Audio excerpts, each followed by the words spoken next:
Time now to talk hair. The Food and Drug Administration is considering a ban on hair straightening chemicals. It's something that many say is actually long overdue. Research suggests that about half of the products advertised to Black women contain these types of chemicals. That's compared to about 7% that are advertised to their white counterparts, and that's according to the Harvard T.H. Chan School of Public Health. Now, the FDA is also expected to propose language that declares these types of hair straightening chemical products are also linked to short-term adverse health effects, things like a burning sensation on the scalp and breathing problems. This is a problem facing so many Black women for generations. So tonight I'm giving a voice to Shanae Key, who grew up using relaxer but stopped using it 3 years ago. We'll also hear from a pair of stylists, one in favor of the ban and one opposed. And then Dr. Kimberly Bertrand, an epidemiologist at Boston University, who's been studying links from relaxer to cancer since 1995. It's salon day for Shanae Key at Hair to Go Natural on Main Street in Buffalo. About an hour in this chair to give her hair that sleek, straight look the natural way. But growing up, she did this a different way, straightening her hair with this stuff called chemical relaxer. Getting relaxers routinely for a while. And the older I got, the more I noticed what was happening to my scalp. The chemicals can tingle and burn on your scalp and cause some real damage for Shanae. If you've relaxed your hair before, you know it all too well. But if you've never heard of it, her stylist Althea Williams-Little can explain what it is. Chemical straightener, where you take and you use chemicals, of course, to change the texture of your hair. What relaxers does also is ruin the scalp.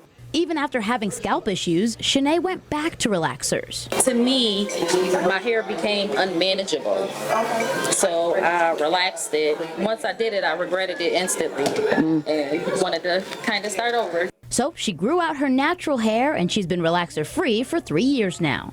And speaking from personal experience here, it's kind of a rite of passage. When you reach a certain age, it's time to start relaxing your hair. For me, that was the 8th grade and then continued all throughout high school. I actually didn't start wearing my hair natural until I moved here to Buffalo 4 years ago. But in the future, relaxers may not be an option for women and girls, with the FDA now pushing to ban the products. Long overdue. It's long overdue. They're causing cancer now. They're finally putting it out there. One of the doctors putting it out there is Kimberly Bertrand, Associate Professor of Medicine at Boston University. I think this is a great first step for the FDA. Dr. Bertrand is the lead author on the Black Women's Health Study, which started in 1995. That's where she researches why some cancers are more deadly for Black women and what causes those cancers. At that time, 97% of women in her study had used a chemical relaxer at some point, and she finds older Black women who have used relaxers regularly have an increased risk of developing uterine cancer. And these are products you can buy at any beauty store. I found several at the Sally Beauty on Elmwood Avenue. But Dr. Bertrand tells me they can be misleading. If you look at the laundry list of ingredients here, you might not find formaldehyde listed on the product. These chemicals can just be listed under a general ingredient label of fragrance or preservative. But she stresses that the risks, while serious, are still just risks. I really would like this research not to scare women. That's really important to me, that women are not feeling, worried unnecessarily. So it's important to remember that these cancers are relatively rare. Now, because of changing times and laws like the Crown Act, more women are embracing the natural look and relaxers are becoming less common. But here at J&R Salon and Day Spa, the owner tells me she still has a few clients that come in and get relaxers, and she doesn't see why the FDA should stop that. I just feel like you just can't do that.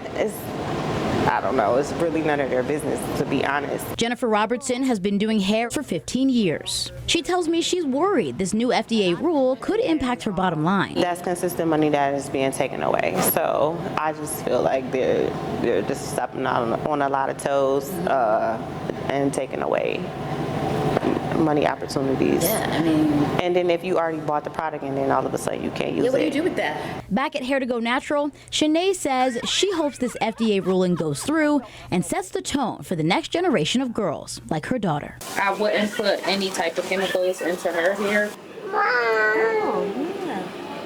Yeah, our crown and our beauty. It's Black hair. Yeah, so this FDA rule, not a guarantee. It would still need to be approved after some public comment, and then it would start in April of next year. Dr. Bertrand says this is the second time they're trying to ban relaxers in the past 10 years, so we'll kind of see what happens here. But really interesting to dig into this, especially growing up doing it or experiencing it and seeing that it might change. And disturbing to hear a potential carcinogen is in a product that you're using often. And is there another way to make it? So, exactly. I mean, there are other ways to do it, but this is the easier way. You know, like I wear my curls sometimes, but a viewer once commented and told me it looked like a rat's nest. So it's easier. That's nice. And right, so these are things that have been going on for years, so people just adjust and they try to straighten and they go the easy way out, which is some of these chemicals, which can be deadly possibly. You always look beautiful. So thank you, doesn't Leah. matter what other people say, that's for sure. But very important that you're on top of that, and we really appreciate it. Thank you very Good much. work there.